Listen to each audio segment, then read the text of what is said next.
Good afternoon, ladies and gentlemen, distinguished guests, Шановні гості. Welcome to the 2024 Annual General Meeting for the Ukrainian-Canadian Bar Association. We're delighted to have you join us today at the historic University Club in Toronto. My name is Yuri Chumak, and I am the Communication Director for the UCBA and a lawyer and a patent and trademark agent with Dickinson Wright LLP. Today's AGM will consist of two parts. During the first informal part, our Vice President, Taras Kulish, will lead a discussion with our special guest, the Honorable Arif Virani, Attorney General and Minister of Justice of Canada. We also have in attendance, well, we have many special guests, but two in particular, Alexandra Khichi and Eugene Choli, who with the Minister will all be formally introduced a little bit later. During the formal part, I will chair the short meeting before we move on to our networking reception. I'd like to acknowledge that we are gathered on the traditional territory of many Indigenous nations, including the Mississaugas of the Credit.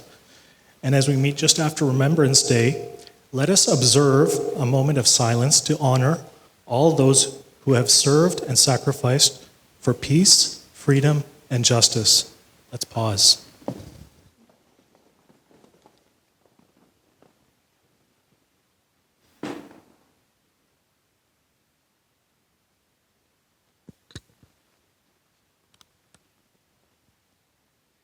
Thank you for your participation. These values, which Canadians hold dear, are the same values Ukrainians are defending today as they face invasion and war from Russia. We stand in solidarity with Ukraine, ми з Україною. We have a lot of people joining us today online, so we've muted participant lines to reduce noise disruption. Now it's my pleasure to introduce UCBA's Vice President, Taras Kulish. Taras is a lawyer at Mills & Mills who will lead a discussion with Minister Virani. But first, Taras will introduce our guest, Alexandra Khichi, who will introduce the minister. Taras, the floor is yours. Thank you so much, Yuri. Thank you, everyone, for being here at our AGM. So I'd like to introduce Alexandra Khichi, who is a distinguished lawyer with over 25 years of experience in corporate law and legal leadership. She served as the CEO and Executive Director of the Advocate Society, which is a national association for trial lawyers, judges, and advocates.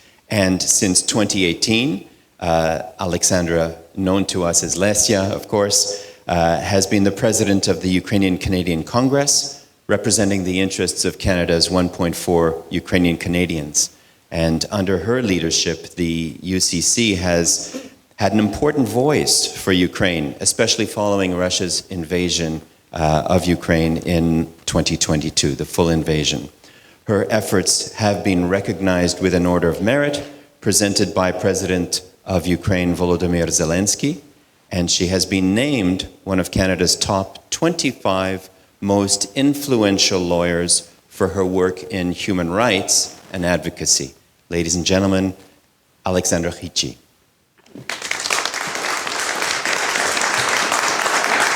Дякую, Тарасе. Доброго дня. On behalf of the Ukrainian-Canadian Bar Association, it's my honor to introduce our guest, the Honorable Arif Virani, Minister of Justice and Attorney General.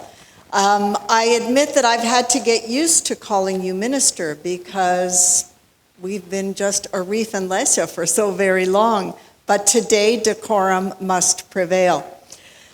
Minister Virani's professional and political career is distinguished, and I'll just give you a few highlights from that.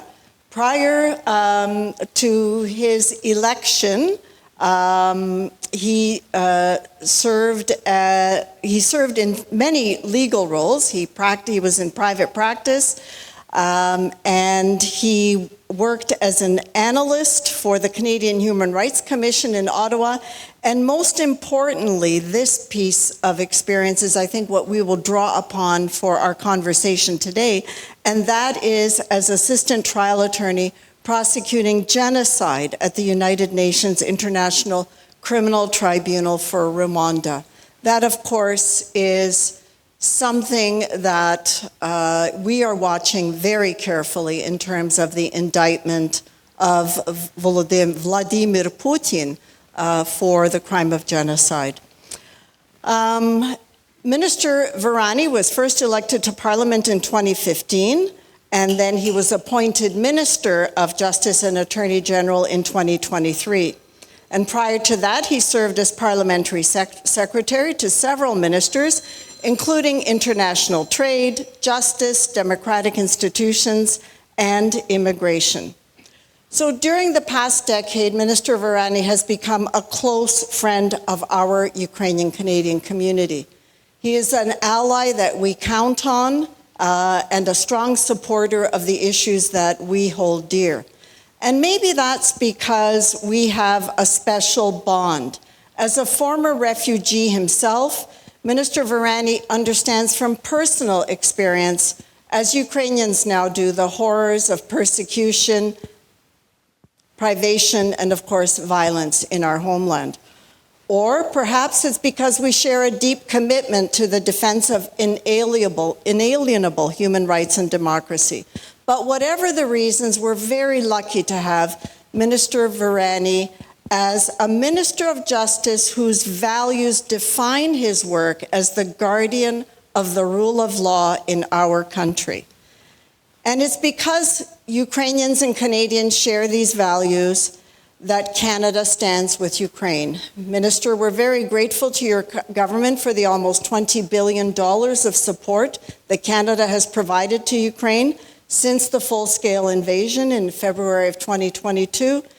And we all know that Ukraine faces very difficult challenges in the days ahead, and we know that collectively we must all do more to ensure that light prevails over darkness in our homeland. And Minister, we know that we can count on your support to do that. So please join me in welcoming my Member of Parliament, Minister of Justice and Attorney General Arif Virani.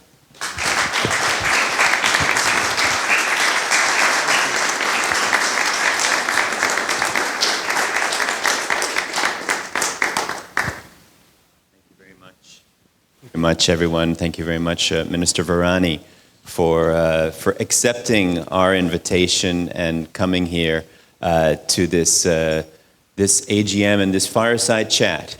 So it's appropriate. We have a fireplace here.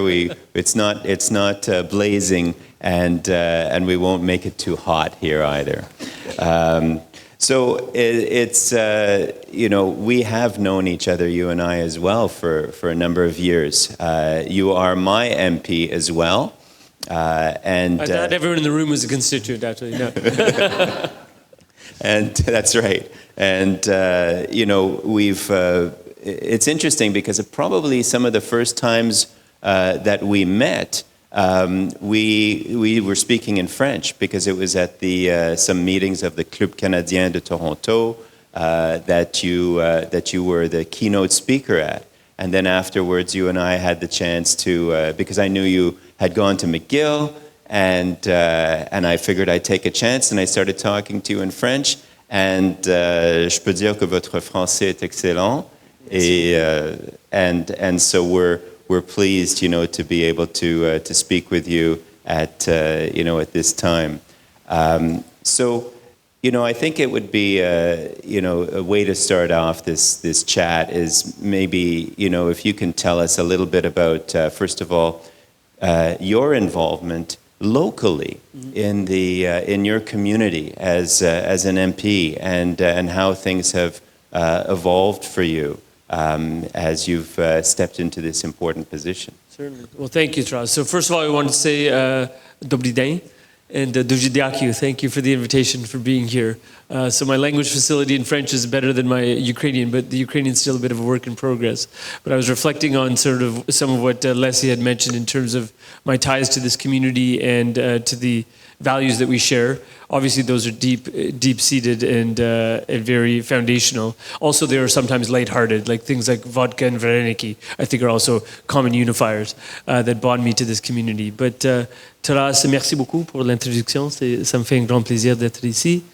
But I would say that just, you know, it's a big honor for me to be here as a representative, obviously as a Minister of the Crown, as the Minister of Justice and Attorney General of Canada. I always take great pride in speaking to lawyers, and I understand there may be some aspiring lawyers in the group as well. That's terrific. I love to see that. But I think what's really critical for me is just this foundational idea that Lesia was sort of capturing, which is that fundamentally, if you believe in the rule of law as a concept, you need to sort of apply that in terms of your practice as lawyers, but also as parliamentarians. And then you need to take that domestic work and amplify it internationally. And I think that's what we're finding the moment that we're in right now, and that moment demands a response. In terms, Taras, of what you just mentioned, sort of my journey, it starts with leaving the practice of law and deciding to put my name on a ballot in our community that you, Lesia, and I share.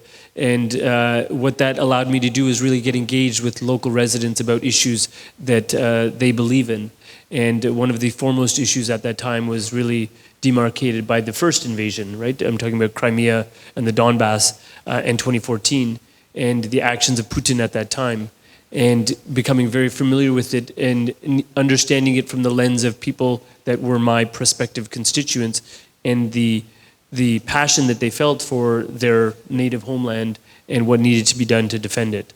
And that commenced me on a journey of learning more about my community's interests and then getting elected and then amplifying those interests in Parliament. And it's been a privilege to be able to do so all along as the Member of Parliament, but to now be able to do so at the Cabinet table, assisted by able advocates like Christia, whom you know very well as well, has been an absolute honor and a privilege as well.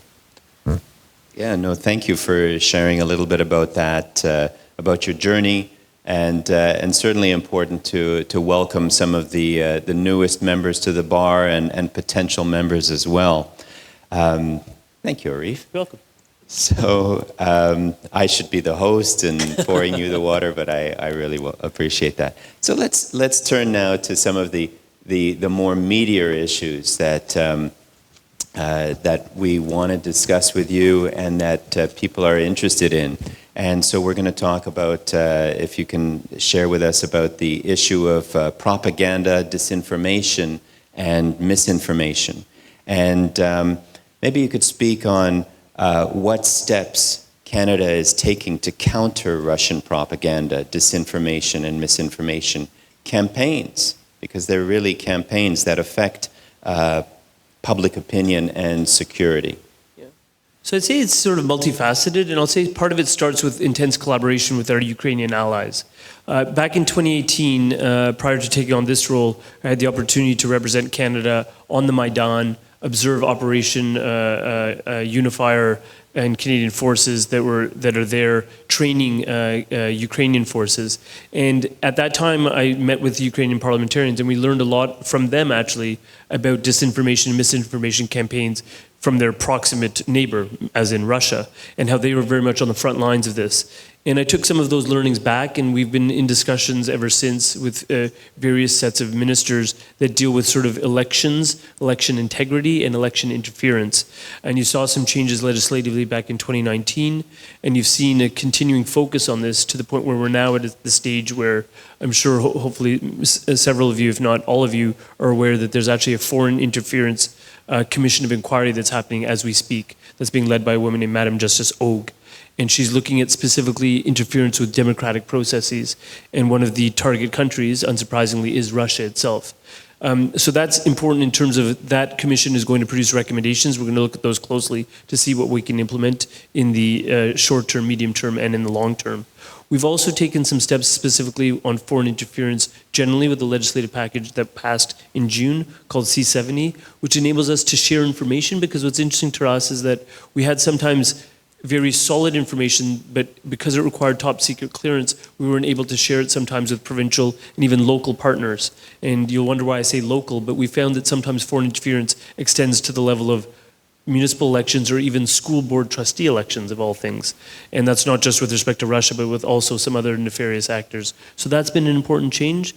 There's an emphasis also on sort of digital literacy and making sure people have this awareness so that they have sort of proper cyber hygiene, for want of a better phrase, in terms of how they're interacting with things.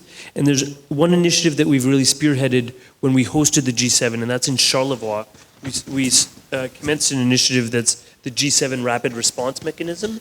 And what that was a gathering of like-minded countries at the G7 where we worked on sort of responding to evolving foreign threats to democracies. So that was a Canadian-led initiative. We've continued to lead that in the years after 2018. Next year, 2025, the G7 returns here, and we'll be updating that important work to really look at misinformation and disinformation propagated by Russia and Putin's regime and how it affects all of our democracies, because we all share that in common in terms of the G7 allies and our volition in terms of enhancing and protecting our democracies. Thank you. That's certainly interesting about the work with the G7, and we'll be speaking a little bit about that impact later. But just to continue on with this issue, how have you seen the issue of propaganda, disinformation, and misinformation evolving over the past, let's say, 2 to 3 years, and specifically in this context, what we're talking about now? Well, unfortunately, I've seen it evolving in a very negative manner, in a manner that many democracies, including our own, are subject to and vulnerable to. We've seen it in the context of people's ready reliance upon these instruments that we have in our pockets. I have 2 different phones in my pockets right now, but we're very electronically dependent as a people, as a society. We gather our news in quick, small bites, and sometimes we are not as vigilant as we need to be in terms of the veracity of that news. And news can travel when it's traveling through sort of intelligent technology, obviously across borders with lightning speed. So we have to be very, very vigilant about it. It comes with its concomitant sort of challenges, because it always has to be done from a non-partisan sort of parliamentary perspective. It can't look like you're trying to favor one news source over another. That's a challenge that any government would face, regardless of your political stripe. But what's important is just the integrity of the information. What's useful also in Canada about specifically our electoral processes is that sometimes people laugh and say, what do you mean you fill out a paper ballot in Canada?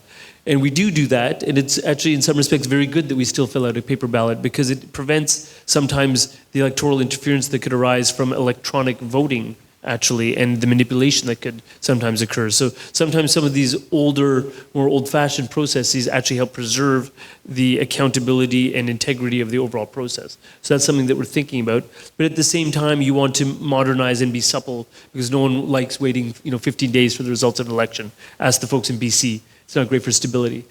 So that's also important. But the overall evolution has been that there's a lot of threats out there. They are definitely of Russian orientation, but not exclusively Russian. And we need to be vigilant in identifying them and rooting them out, even to the point where we've established something called a critical election incident protocol that would exist during the writ period of an election, and does exist, where the clerk of the Privy Council, aided by 4 senior deputy ministers, would actually intervene on behalf of the Canadian public if something hit a high enough threshold. Thankfully, that has not been reached, but that protocol is in place in case it needs to be activated. Okay. And so speaking about, the different sources of information and, talking about mainstream media and other sources, on the internet, Russian state media is freely available. And maybe you could discuss whether Canada would institute a full ban on Russian state media in Canada, and what that would look like, if possible. So I know this issue has come up, and I've definitely had interlocutors speak to me about this particular issue. The issue about sort of the nature of which services are available in Canada or not is properly the domain of my colleague. Her name is Pascale Saint-Onge, as Minister of Heritage. But know that we are alive to the matter. We are actively considering the issue and evaluating the issue. It is particularly sensitive in terms of sort of limiting people's access to information sources. Obviously, there's dimensions here for all of the lawyers in the room, which is pretty much everyone. You will know, obviously, my duty is also to uphold the Constitution and the rights entrenched therein, which include Section 2B and freedom of expression. Those are important sort of factors that weigh into any analysis in terms of the constitutional norms that are at play. But know that we're also keen on being vigilant in terms of ensuring that accurate information is being portrayed at all times, and people have the tools to evaluate the accuracy of the information. But the ultimate answer on your question is really something that's germane to Pascal Saint-Onge and the analysis they're doing at Heritage, and they're alive to the issue and they're looking closely at it. Thank you. So now let's shift to another area, which is sanctions. We were thinking of enforcement of sanctions, and maybe if you can speak to how is Canada enforcing sanctions on Russia? Are there plans to introduce stricter penalties and consequences for violations? But even before, or sort of maybe as a background to that question, if you can speak a little bit about, not just enforcing the sanctions, but what are the sanctions that are in place, and give us a little primer on that. Sure. Well, there's a lot of them. That's the first sort of primer, so it's hard to go into detail about all of them. But let me zoom out a tiny bit and sort of say, we talked momentarily a bit about the G7. What I've actually really appreciated is Canada's leadership in ensuring that Ukraine's voice is present at the G7. And when I was at the Law Ministers G7 gathering in Italy this spring, we had Ukrainian representation yet again. And one of the things that people like Prosecutor General Andrei Kostin, and at that time the Minister of Justice was Denis Malushka, if I remember correctly. I know it's changed since. But both of those individuals complimented me for Canada's position on sanctions and being the first out of the gate. And I think that is that is not removed from or unrelated to the advocacy that is among people in this room, to be blunt. When you've got a armada, as Christia would educate me, that is 1.4 million people strong, that influences policy because people talk to us about what needs to be done. And we were one of the first to move hard on sanctions shortly after the second invasion in 2022. And they now total about 2,400 different entities and individuals, which is quite staggering, but really, really important. And that's due to a lot of the strong work and leadership from Melanie Joly, one of my colleagues at the cabinet table, obviously the Minister of Foreign Affairs. What's also important is that it includes Ukrainian entities, but also Belarusian entities, because we've heard the clamoring for both because of the close connections between the two. I think that is very, very important. The further interesting discussion is people have credited us for things like that very symbolic airplane that you see at Pearson every time you drive up the, I guess it's the 410, just before you get there. You guys know what I'm talking about. It's on your left. And it is symbolic, and I like where it's parked, to be honest. But what's also important is that people have constantly talked to me about moving from seizure to forfeiture. And for those of you that are aware, this is just this idea about freezing an asset versus obtaining the asset. I think we've made some important strides even recently on that front. And what I'm pointing to here is more work at the G7, informed by Christia and by Prime Minister Trudeau, when we looked at the sum total of international assets that are frozen around the planet, and we looked at the interest that's accruing on those assets and how can we leverage that. And we struck a great deal with the G7, so Biden was there, Prime Minister Trudeau, et cetera, where they leveraged and struck a deal to access the interest on those assets to help with the rebuild of Ukraine. So that's when sanctions and freezing and getting access to assets is helping to do the work of the eventual rebuild of Ukraine, which is ongoing as we speak. But it is very important as a principle that people understand my orientation and that of our government, which is that there's been a lot of wrong done by the Putin regime, and they need to pay for those wrongs, including paying for the reconstruction. So it's a very long answer to a big question, but if you want a full detail on all 2,400, I'll have to get back to you. I'll give an undertaking. How's that in proper legal parlance? Because there are so many, it would be, it's very, very large. But they also penetrate to the highest levels of the Kremlin. I think that's really important to underscore. So there's several thousand sanctions, and what would be your top 5 sanctions that you think are the most important to assist in this whole process?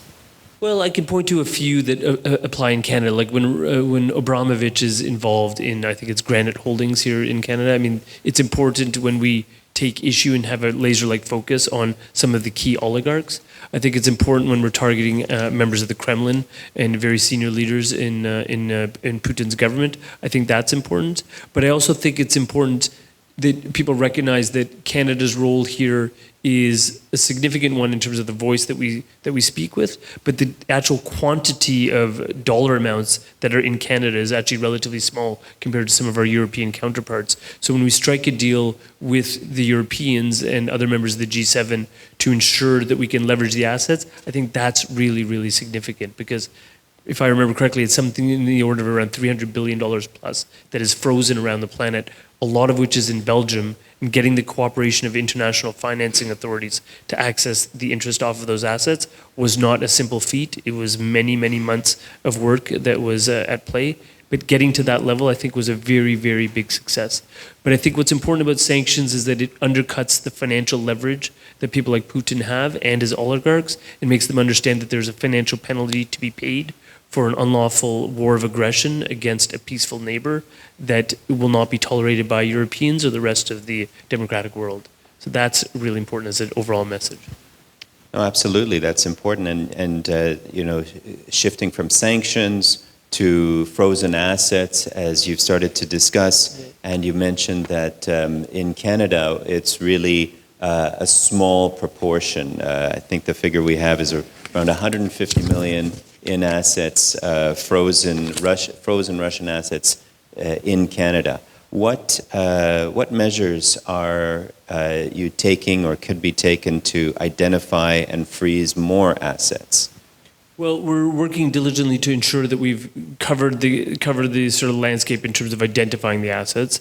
But it also begs the question about money laundering and sort of hidden assets, which I know is something you probably want to speak about, but it's a problem that I face more generally as Attorney General and Minister of Justice, is that when we look at sort of criminal roots and criminal organization, there's a lot of hiding of assets, cryptocurrencies, digital assets that get involved. So that's an ongoing piece of work.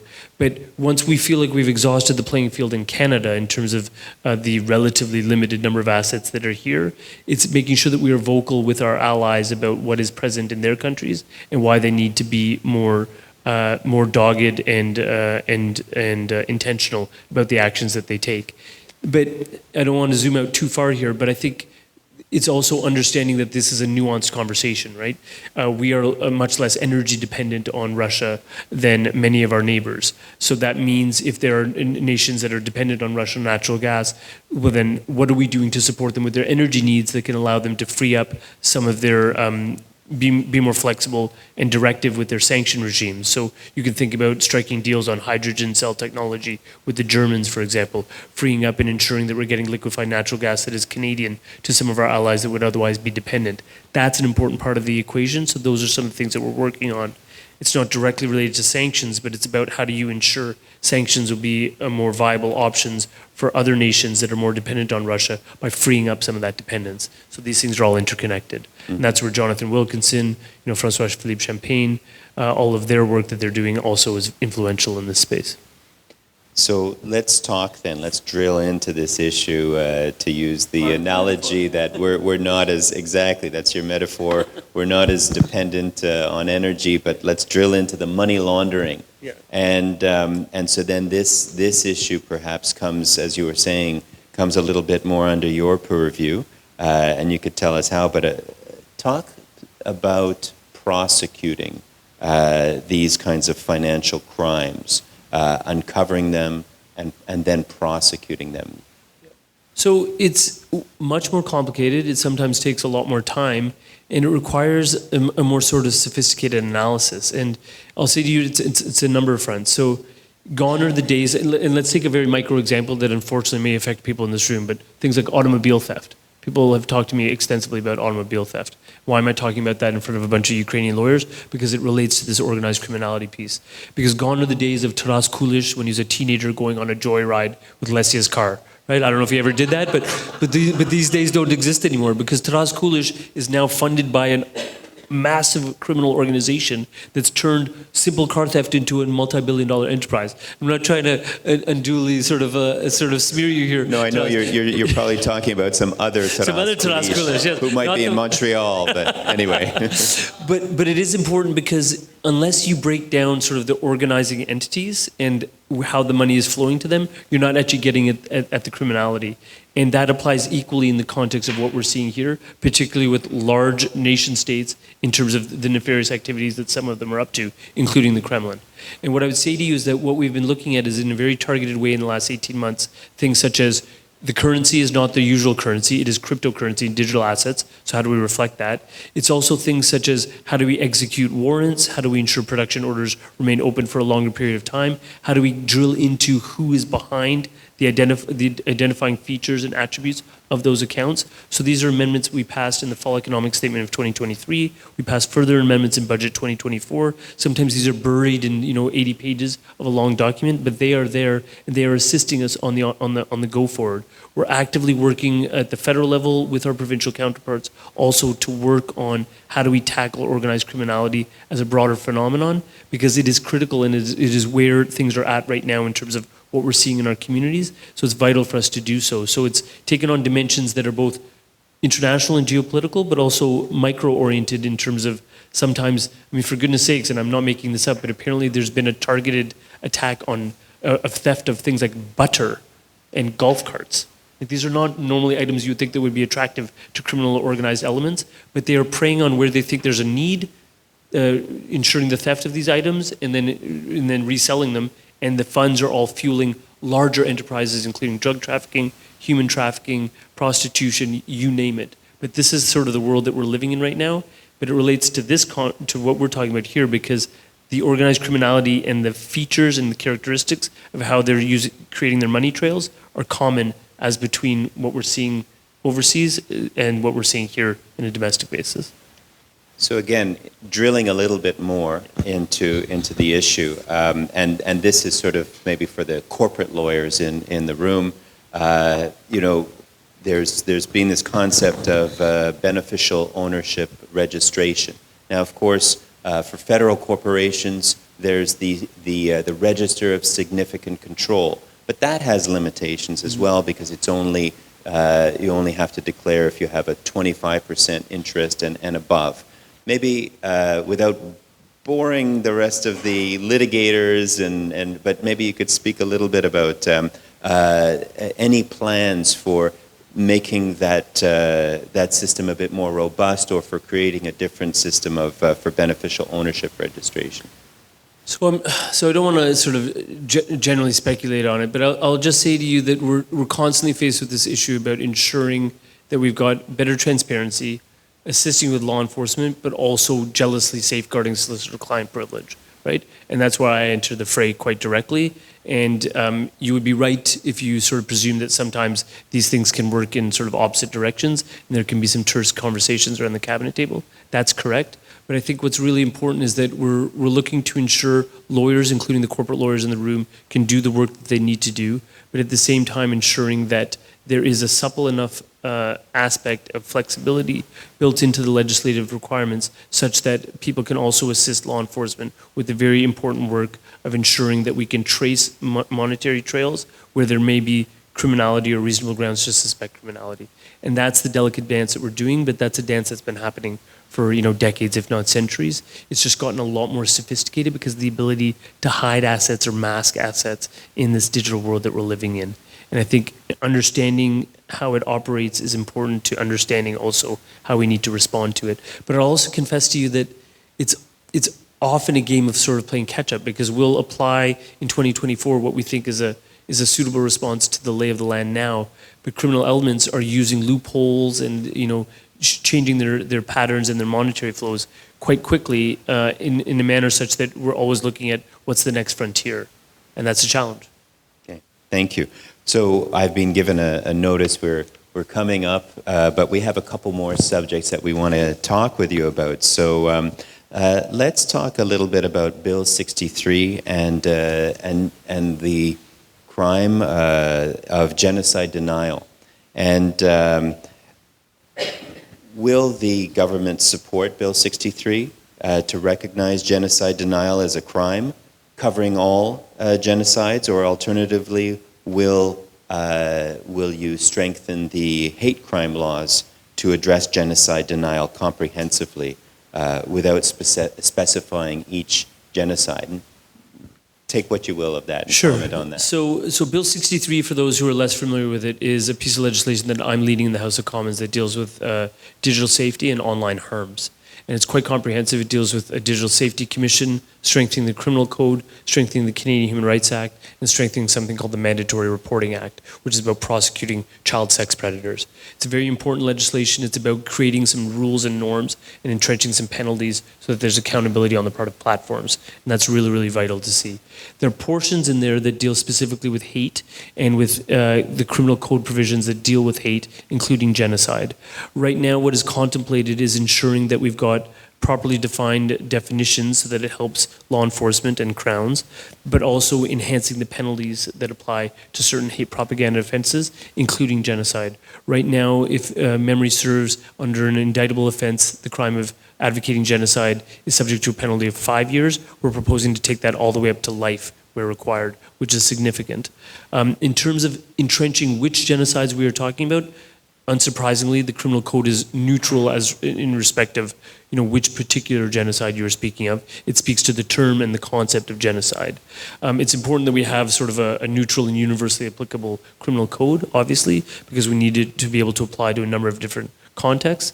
But what's also important is that I'm not so hubristic to think that I've got the perfect bill, even though that bill was consulted on for about 4 years prior to actually being tabled in the House of Commons. And I say that in all candor to say to you that what we're trying to do is work on getting that bill to the Justice Committee so that entities like the UCC or others can come forward and present thoughtful suggestions about how the bill could be improved, and we can consider those as part of the parliamentary process.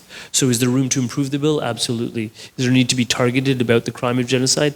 Absolutely there is, because this is unfortunately something that we're seeing as not an isolated, once in a generation kind of phenomenon, but we're seeing targeted attempts and what look like the precursors of the elements of genocide around the planet unfolding, which is extremely problematic for some of the reasons that Leslie mentioned. As a guy who's actually prosecuted this stuff, it is troubling to see it resurfacing. Mm-hmm. And sort of the next step in this, and this is going to be our last point of discussion, and I wanted to save it, for the end, because I think it's certainly of great interest to us, to everyone who's in attendance, but I think it speaks to, to your background, and maybe, and you'll tell us, might have a special interest for you, and that's the area of a war crimes tribunal for Russian leaders. And maybe you could speak about, Canada's not just willingness, but leadership with your G7 colleagues to and others to support the establishment of an international tribunal that might be like a Nuremberg-type tribunal to prosecute Russian leaders for the alleged war crimes and crimes against humanity in Ukraine. So there's a number of elements here, and thank you for that question, Taras. We're sort of at this precipice, right, where I know for people that know their history and speak to their parents and their grandparents, etc., this unfortunately looks so cyclical, right, particularly in the context of Ukraine and dealing with Russian aggression. But I think what's troubling the planet, for those of us that aren't Ukrainian, is that you've seen such bold-faced aggression for the first time on continental Europe in literally decades. And that's why I think, among other reasons, why so many nations have been so appalled and been so vocal in their response and provided dollars to back their vocal admonition of Putin and his regime. What I'd say to you on this issue of sort of war crimes, there's general sort of theoretical components where we've got some hurdles.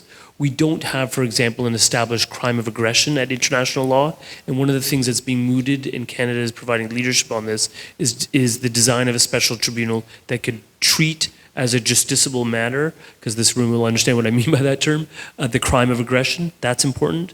There's work that we're cooperating with at the ICC and that things like that indictment and that warrant.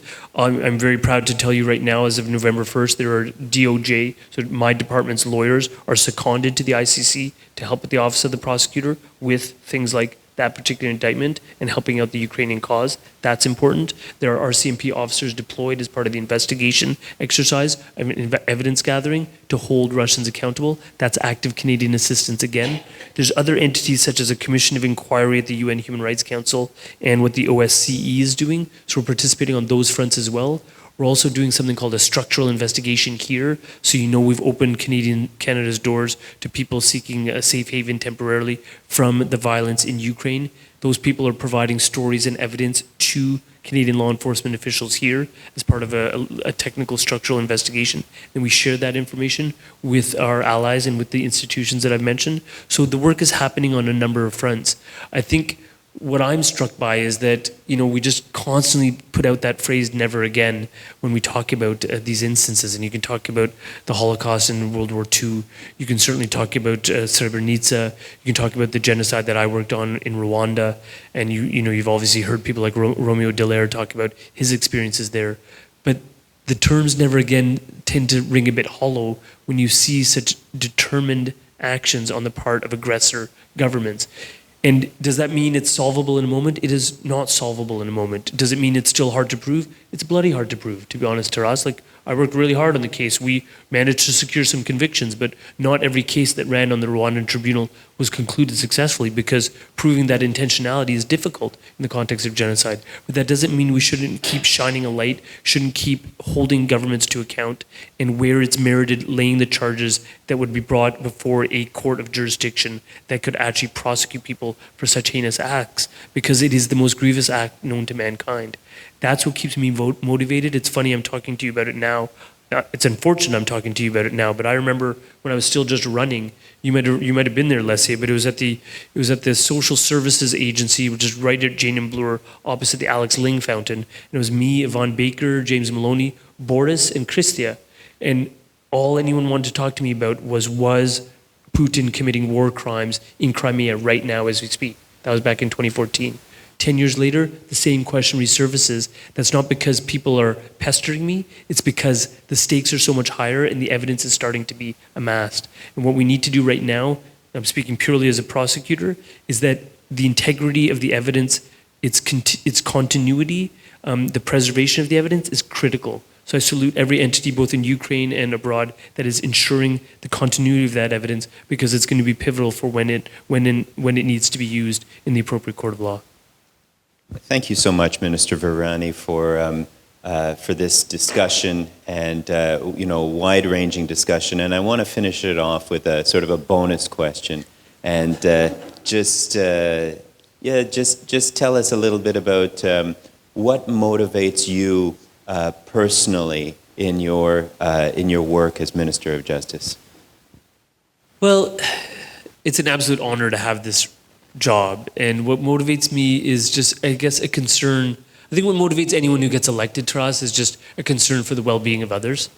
And in my particular role, it's a concern about the safety of others and people's feeling of confidence and confidence in the administration of justice and in our system.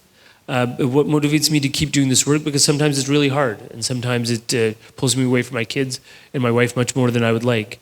But it's the ability to sort of work on building a society here in Canada that not only reflects the best of who we are and what we can be, but also serves as a model to others. And I'll give you a tangible example. People always compliment me when I go to that G7 or when I go to a Commonwealth meeting about the standards that we have in Canada and the administration of justice in this country. And they hold it up in high repute.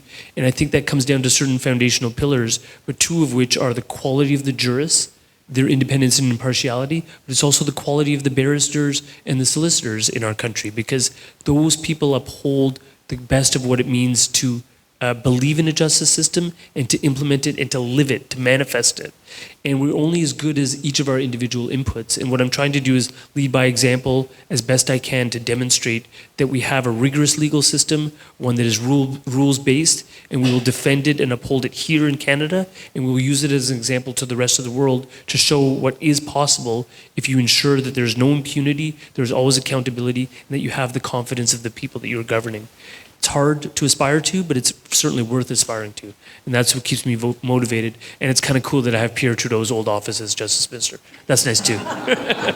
Well, we are very grateful, to you for spending this time with us. We're grateful for your team as well. You have a fantastic team who helped to organize this as well. We're also very grateful to your family for supporting you in your work and for making the sacrifices that they do. So, ladies and gentlemen, please give a round of applause to Minister Arifarani.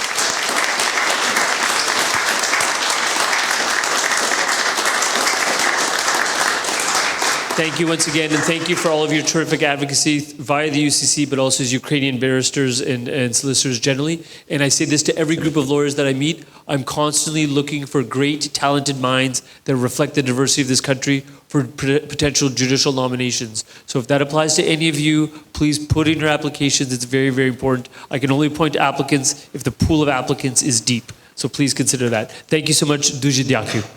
Thank you. We're going to have, I'd like to call on Andriy Samatyuk, who's a senior member of our association, to say a few words about his comments.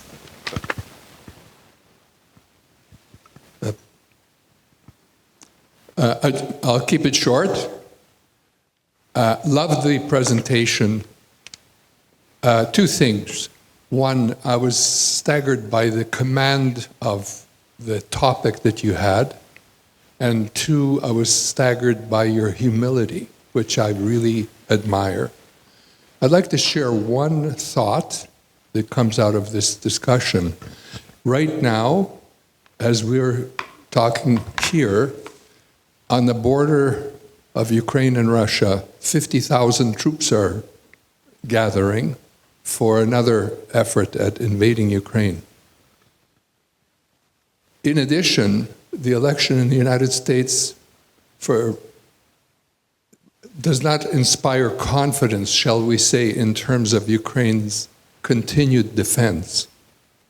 And in times like these, when our confidence is challenged, I think a good thing to reflect on is some words by the poetess Lesya Ukrainka, who in a poet wrote, "Contra spem spero, against hope I hope." And I'd like to lead with one example about that in the hope that I can bolster our hope about Ukraine's defense. Up until April 1954, nobody believed that mankind can beat or can get over the hurdle of the 1 minute mile. And along came Roger Bannister, and he broke that barrier. He got through the 1 minute mile. And what's significant about that event is today, from that time until today, over 20,000 runners, including high school students, have run a below 4 minute mile. It just goes to show how much the power of positive thinking can help in times like the ones we're facing. And I'm very grateful for the comments you made, and I know you're very well informed about Ukraine. And I had the role of thanking you formally, and so I'm thanking you. Thank you very much.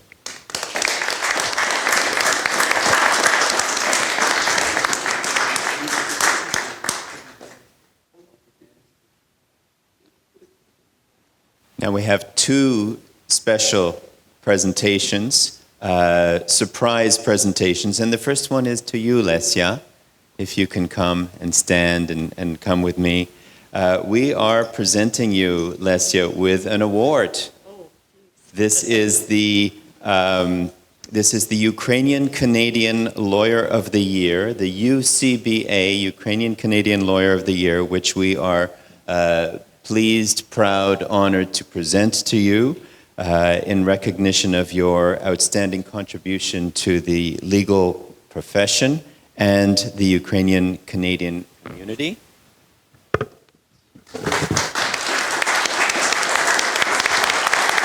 Thank you very much. Can I just say that, as with any recognition that I get, it is really not mine alone. It is that of our entire wonderful community, including those in this room, in the legal profession, and our community at large, that it is my privilege to lead. So, дякую.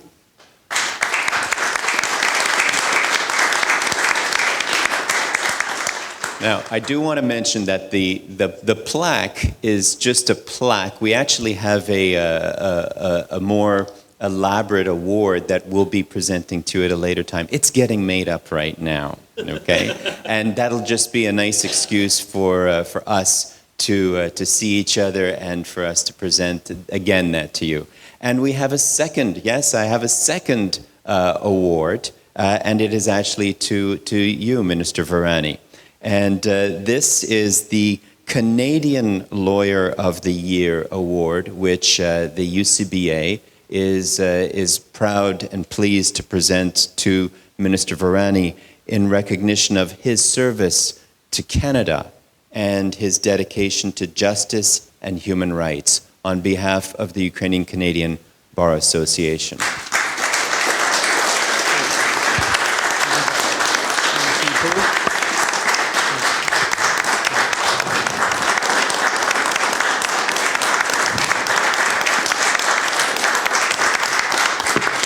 That is very kind, very unexpected. That was not on the detailed itinerary that was shared to me by my excellent staff or by Taras in the green room. But this is, honestly, I take great pride in this. I feel like a bit of, often as the representative of Park Delay Park, a bit of an adopted Ukrainian. So as a de facto member of the Armada, I am very, very grateful. Дуже дякую. Thank you.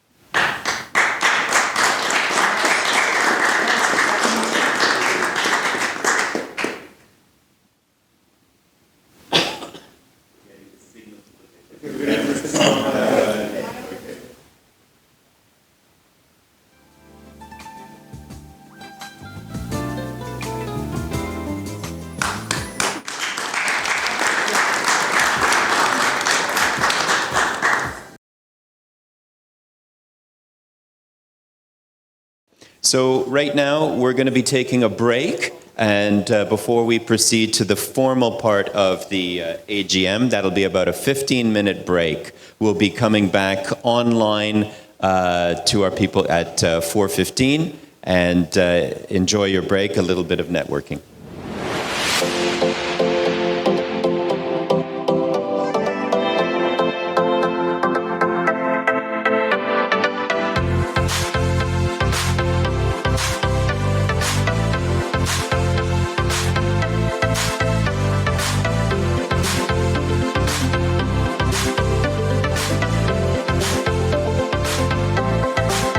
Let me invite up, and it is an honor to invite Eugene Choli to share a few words. Now, he's going to be coming in through Zoom. Mr. Choli is a distinguished lawyer and community leader, a partner at the LaPointe Rosenstein firm in Montreal, and former president of the Ukrainian World Congress. He's now serving as honorary consul of Ukraine in Montreal. Welcome, Mr. Choli. Thank you, Mr. Chumak, for introducing me. I also wish to thank Taras Kulish and Adelia Shvech for asking me to deliver introductory remarks during this Ukrainian Canadian Bar Association annual general meeting. I will start my remarks by stating that today is the 993rd day of Ukraine's heroic battle to defend its freedom since Russia launched an all-out war against Ukraine on February 24, 2022, that the Kremlin arrogantly thought would last about 3 days. Notwithstanding the fact that Western support has been incremental and often belated, Ukraine has not only been defending its and Europe's territorial integrity for over a decade, but Ukraine has already shattered the myth that Russia is a military superpower. This demonstrates that with truly strategic Western support, Ukraine can and will win Russia's war. Needless to say that the stakes are very high, and Ukraine needs for all Ukrainians in Ukraine and throughout the world to help it win this war and then to rebuild. On April 27, 2022, the House of Commons of Canada unanimously passed a motion recognizing that the Russian Federation is committing acts of genocide against the Ukrainian people. Since this motion was adopted, when I'm asked by the press whether Canada is doing enough to support Ukraine, I respond that when there is an ongoing genocide, no one, which includes all the members and participants of this annual general meeting, can say that he or she is doing enough.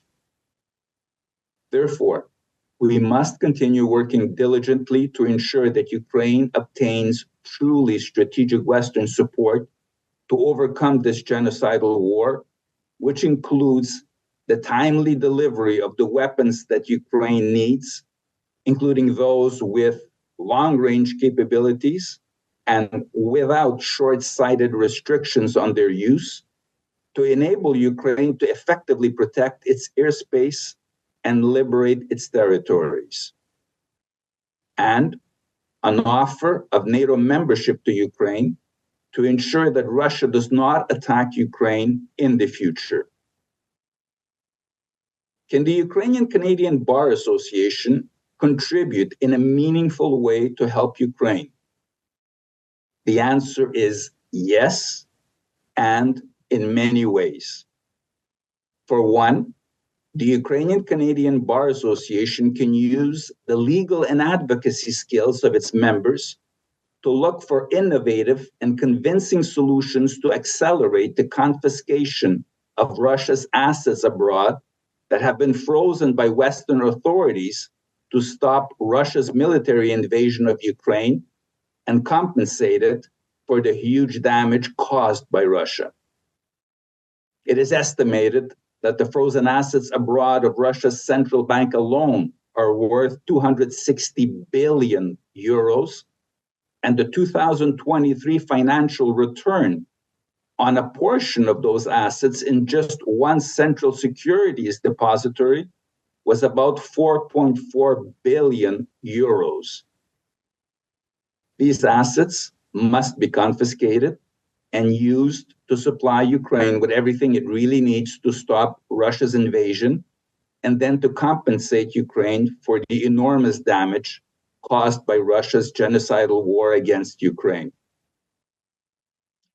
In order to effectively contribute to such efforts, the Ukrainian-Canadian Bar Association must be an active network that enables Ukrainian lawyers to inform each other about current issues, exchange ideas, and collectively devise winning strategies that will help Ukraine and the temporarily displaced Ukrainians in Canada.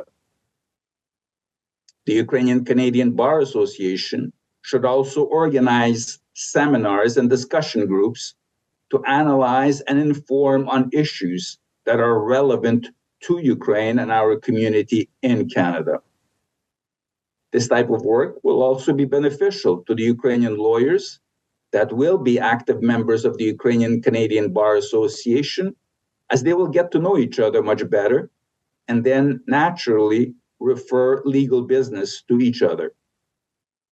I therefore encourage you to be active members of the Ukrainian Canadian Bar Association, which will be helpful to Ukraine, the Ukrainian community in Canada, and your own professional and client development. In closing, I wish the leadership of the Ukrainian Canadian Bar Association much success in all its endeavors for our common good. Thank you for your attention. Slava Ukraini, Heroyam Slava. Thank you, Mr. Chali, for your thoughtful words and ongoing support. I'd like to take a moment to acknowledge and thank our sponsors for the generous support of our networking reception, Mills & Mills, Dickinson Wright, Faskin, and Paladvalo. Their contributions have helped make this event possible, and we are grateful for their support.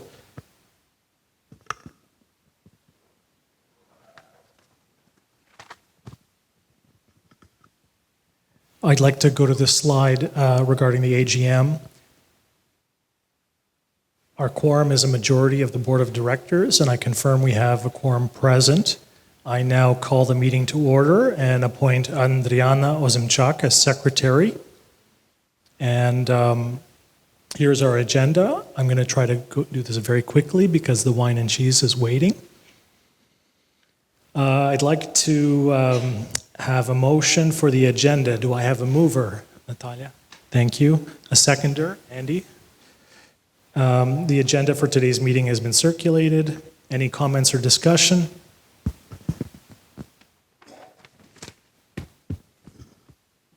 The motion is passed. The minutes from last year's AGM have been distributed. May I have a motion to approve those minutes? Andy? And seconded, Taras. Thank you. Any discussion? That carries.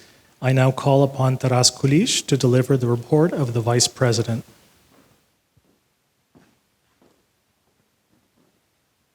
Thank you so much, Yuri. Thank you, everyone who's in attendance online and here. So last year, the past couple years, of course, we can't understate that, we can't overstate it, how difficult it's been for us as individuals, as lawyers, having family, friends, colleagues who are in Ukraine and who are bearing up under incredible pressure that we really can't understand. I do appreciate the comments and the charge given to us by Eugene Chuli to use our talents as lawyers and to figure out ways that we can implement those talents and make some breakthroughs in some areas. So last year, I would say one of the most significant issues that happened, and maybe a little bit mundane, was the incorporation of our organization for many years, and actually for a few decades that the UCBA has existed. It was an unincorporated association. So we took this significant step last year. We got incorporated. And that means now that we have to have these annual general meetings by law now. We can't just as an unincorporated association sort of dispense with some of those things. So that holds us to a higher standard. And what it means now, of course, is that we, and when I say we, meaning the current board and the membership will rely on you, people who are here and people who are online, to contribute. So some of the other highlights that happened in 2024, we had the Knowledge Hub in April, which is something that we put on in partnership with two other organizations, the UCPBA, Ukrainian Canadian Professional Business Association, and also the Ukrainian Canadian Social Services of Toronto. This Knowledge Hub is specifically to build capacity in the groups of our community, the organizations like the social services or organizations like choirs dance groups, things like that, organizations that, the museums that serve the community. And so as lawyers, we're able to give back to them with special speakers, using our influence to invite and have the Director General of the Charities Directorate, Sharmila Kaur. She came last year from Ottawa.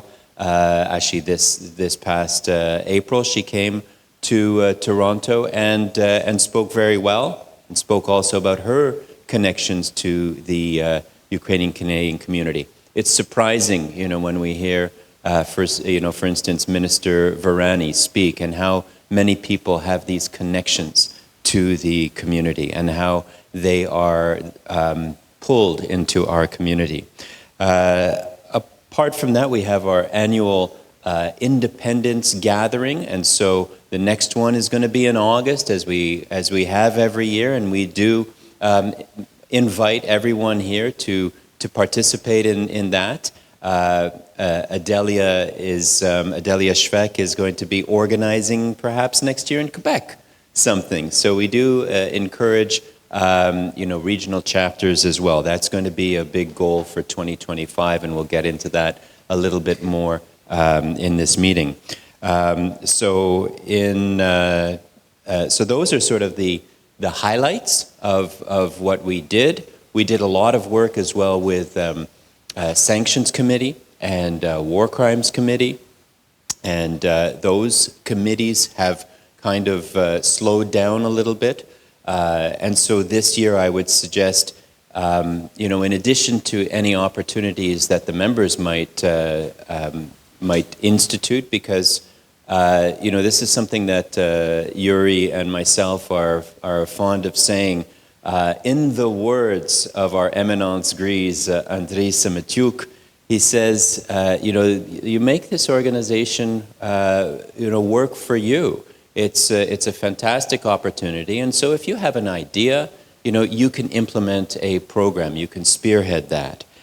So 3 words that I would give to you for the coming year. The first word is involvement. Get involved. The second word is commitment.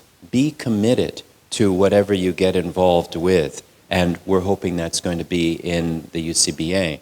And the third word is discipline, because you have to have discipline in your life, your personal life, in order to balance out these things. It's not easy. It's not easy to be involved as a volunteer in an organization, any organization, especially an organization such as ours, which is not like other legal networks. It's not like a network of another hyphenated Canadian organization, because we are dealing with a very particular situation.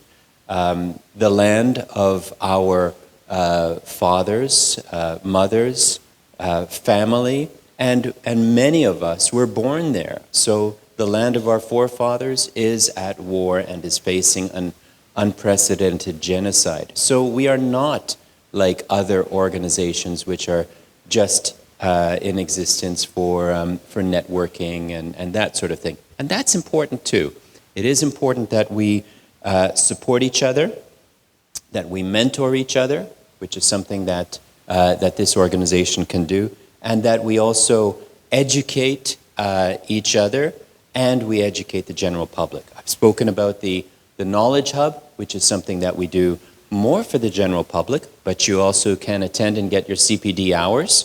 But there's ways that through the education committee that you can be involved and educate your fellow members of the bar. So I want to pass this back to Yuri. I want to thank you for your attention and wishing that we get through this quickly, because we've got the people who are here in the room. Sorry for those who are live, but we're going to have a wonderful reception after.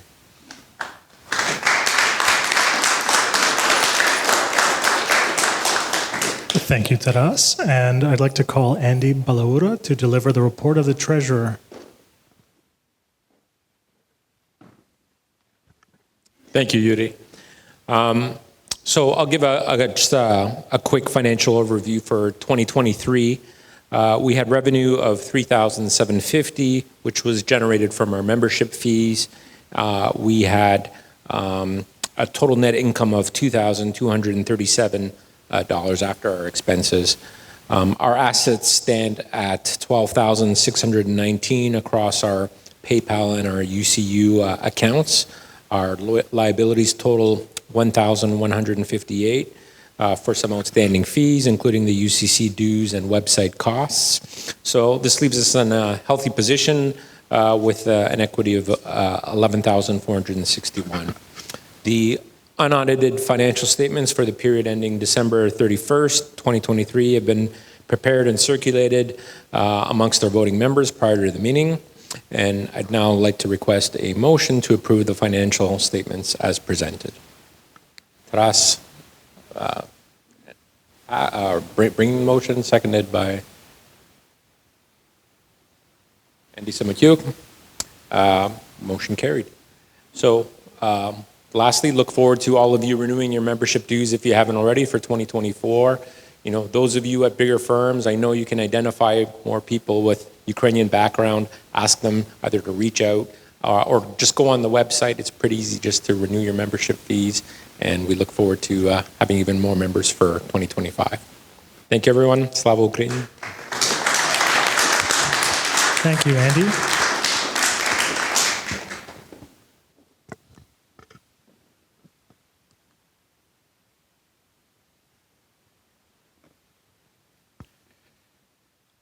Great. We'd like to thank our retiring board members for their dedicated service, Alessia Nahirny, Jessica Lott-Thompson, and Alana Scotchmer. Recently, our board put out a request for expressions of interest to join the executive We put the request out to our membership list, and we received many expressions of interest.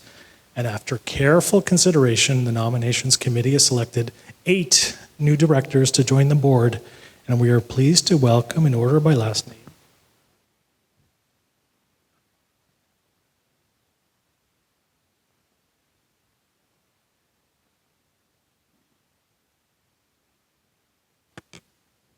Elena Kaminsky. Elena is a Toronto-based lawyer specializing in employment and labor law. She serves as an associate lawyer at Seabrook Workplace Law.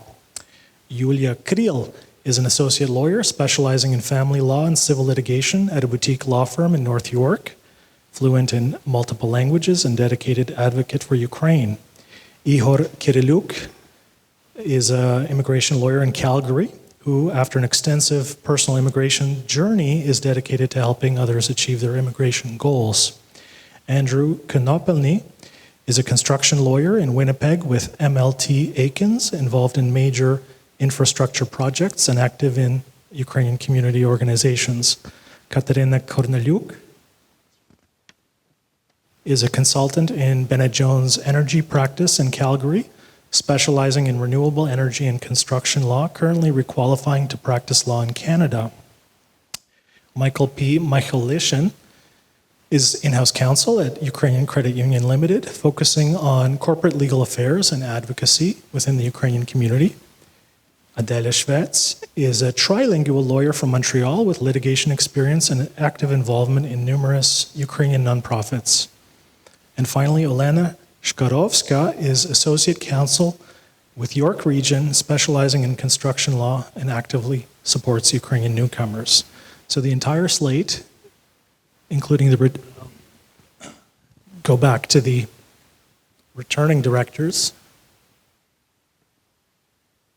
Taras Kulish, Andy Balaura, Andriana Ozemchak, articling student at Hull & Hull, Andy Samatyuk, Pace Law Firm, myself, Dickinson Wright, Anna Kuprieva from Solvis Law, Oля Senishin, CGS Law, and Natalia Vandervoort, BLG.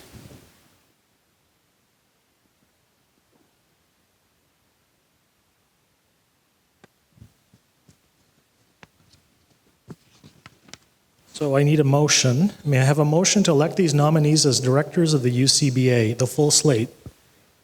Thank you, Taras. And seconder, Andy Samatyuk. Any objections?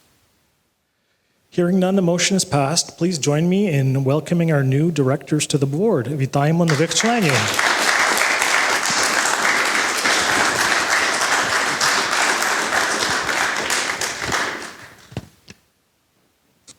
Okay, we're almost done. I'd like to take this opportunity to thank all our committees, volunteers, and members who've contributed to making this AGM a success. In particular, I want to extend special thanks to Natalia Vandervoort for her help with securing the venue and coordinating all aspects of the event.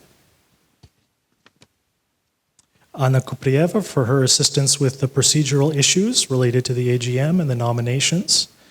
Andriy Simotyuk for organizing the awards to our honorees. Olya Senishin for her outreach efforts. And of course, Taras Kulish for his leadership and for organizing the session with our special guest, Minister Varani. And our entire board for their dedication and hard work in bringing this event together. And of course, thank you to Peter Dudka and Dream Art Video Production, Anastasia Wines, Cake Smith Bakery for the cookies, and our hosts, the University Club. So, may I have a motion to adjourn this meeting? Andy Simotyuk, and a seconder. Mike McCutcheon, thank you. Any objections? The motion's passed. A reminder to please pay your membership fees, and we invite all who are here in person to stay to network with friends and colleagues, enjoying the wine and food, sponsored by Mills & Mills, Dickinson Wright, Faskin, and Pallet Vallow LLP. And just as a special reminder for those in Toronto, please join us for our Knowledge Cafe on the evening of December 4th at the Albany Club. And it's an opportunity to engage in discussions and share insights. And for those who are attending online, thank you and take care. And дякую всім за присутність. Thank you.